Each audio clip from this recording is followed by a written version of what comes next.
কোলে পোষ্য, জোব্বা কালো, হুডিতে ঢাকা মুখ। স্ত্রী গৌরী খান, 2 সন্তান সুহানা খান এবং আবরাম খানকে নিয়ে প্রায় লুকিয়েই মুম্বাইতে ফিরলেন শাহরুখ খান।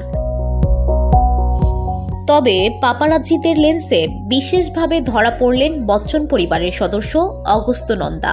গেটওয়ে অব ইন্ডিয়ার সামনে এক ফ্রেমে বন্দী সকলে, আর সেখান থেকে জল্পনার সূত্রপাত অমিতাভের নাতি অগস্ত্যর প্রেমে যে একেবারে হাবুডুবু খাচ্ছেন শাহরুখ কন্যা সুহানা। সম্প্রতি আলিবাগের বাংলোয় সপরিবারে ছুটি কাটাতে গিয়েছিলেন শাহরুখ খান। সেখানেই বাদশার পরিবারের সঙ্গে ছিলেন অগস্ত্য। মাসখানেক আগেও আইপিএল চলাকালীন শাহরুখ অসুস্থ হয়ে পড়ায় সবসময় দায়িত্ববান বন্ধুর মতোই পাশে থেকেছেন অমিতাভের নাতি। এদিকে কখনো বিদেশের মাটিতে রাতভর পার্টি, তো কখনো দিওয়ালিতে একসঙ্গে রাত্রি যাপন, আবার কখনো রেস্তোরাঁ ক্যাফেতে একান্ত আলাপচারিতায়, তো কখনো একসঙ্গে আউটিং। বারবার একসঙ্গে দেখা গিয়েছে সুহানা অগস্ত্যকে।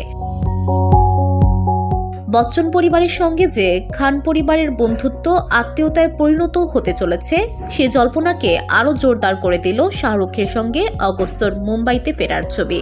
ফটো শিকারীরাও সেই মুহূর্ত ক্যামেরাবন্দি করার সুযোগ হাতছাড়া করেননি। মেয়ের বন্ধু অগস্ত্য সঙ্গী হওয়াতেই সম্ভবত সর্বাঙ্গ কালো পোশাকে ঢেকে জেটিতে করে আলিবাগ থেকে ফিরলেন বাদশাহ, তেমনটাও মনে করছে নেটপাড়ার একাংশ। রবিবাসরীয় সেই ভিডিও দেদার গতিতে ভাইরাল। বিটাউনে কান পাতলে সুহানা অগস্ত্যর সম্পর্কের গুঞ্জন। 2 তারকা সন্তানের বন্ধুত্ব নাকি এতটাই গাঢ় যে সেটা প্রেমে পরিণত হয়েছে। তাই তো বলিপাড়ার হাই প্রোফাইল পার্টি থেকে আইপিএল ম্যাচের গ্যালারিতে মাঝে মধ্যেই শাহরুখ কন্যার সঙ্গে দেখা যায় বচ্চন পরিবারের একমাত্র নাতি অগস্ত্য নন্দাকে। স্টার কিডরা মুখে কুলুপ আটলেও প্রেমের খবর কি আর চাপা থাকে?